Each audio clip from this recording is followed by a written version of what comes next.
Welcome back. To Marriage Beyond the Veil. Well, I have been watching. Okay, I binge watched about octopuses. Would that be octopi? Let's go with that. Anyway, it was really interesting. The last one was about socialization and whether they're social, because when octopus are born, they immediately are on their own. Okay. So, there was this algae octopus, and it was just so cool because he could change his colors, like just, really instantaneously. Right, yeah. So, Okay. and sort of blend in or whatever, but he was trying to catch the eye of a female. Okay. And so he's doing this changing of colors thing. It was really, To try to impress her. Yes, trying to impress her. She was not sure. So the way that they sort of try to decide whether or not that's somebody they want to mate with, this, they touch. Okay.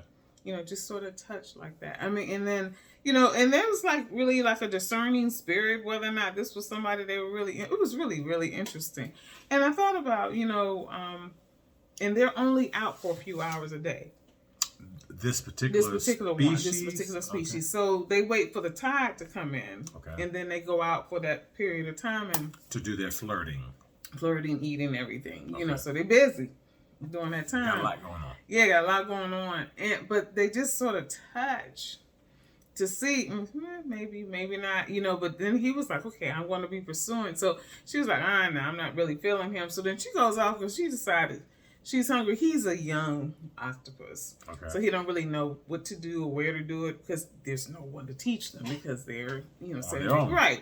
Okay. So, but he's going to hang on while she's going to feed. So he's holding on while she's going to feed and whatnot. But eventually he figures it out.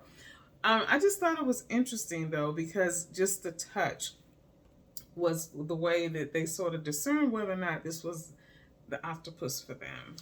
Well, you, of course, are aware of the power of touch. Yes, I am. And all that have the ability to do. And so that's not surprising. It's interesting, but not surprising really that it's the touch that determines, is this someone that I want to really connect with? And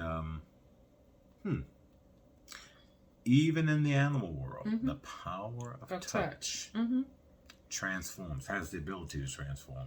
Wow. It does. I mean, it was really, really interesting, and I just thought about it because I know that one of your love languages is physical touch. And I'm part octopus. I always thought you were. Yes. Yeah. I hide some of my tentacles quite well. But it was really interesting, and the one of the scientists, she was able to get close to the octopus, and the octopus. The male or the female? Oh, either one. Okay. Because they didn't. She was an octopus, so she didn't really bother them. You know what I mean? She was like, "Oh, okay," and they would like reach out and sort of touch her hand and whatnot. And the way you keep saying touch, so it appears that it's like a real tender touch. Very tender, yeah, very tender. Which would denote intimacy. Yeah. Or potential intimacy. Yeah. And she had one she was really attached to because she had been following this one for a while. And they just like sort of had like a rhythm, the way that they sort of interact. But again, just that touch, it was just very interesting. But anyway. Well, naturally, I think about the woman with the issue of blood. Yeah. And she said, if I could just touch the hem of his garment. But Jesus wasn't just touched by clothing. He was touched in his spirit to know that faith was involved.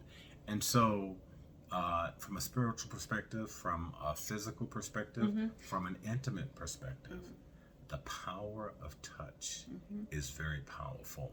Yeah. So, until tomorrow, who do you want to touch? If the Lord says the same.